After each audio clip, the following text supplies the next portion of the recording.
বিষ্ণু বলেছেন এই আল হাইয়ুল কাইয়ুম এটা হচ্ছে ইসমে আজম। এটা কি?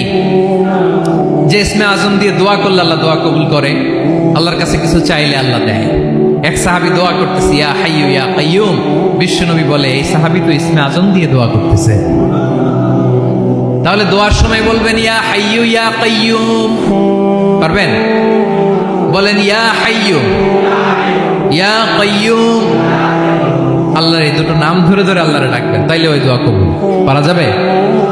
বিশ্বনবী দোয়াতে বলতেন ইয়া হাইয়ু ইয়া কাইয়ুম বিরহমাতিকা আস্তাগীথ আসলিহ লি শা'নি কুল্লাহু ওয়া লা তাকিলনি ইলা নাফসি তারফাতা আইন।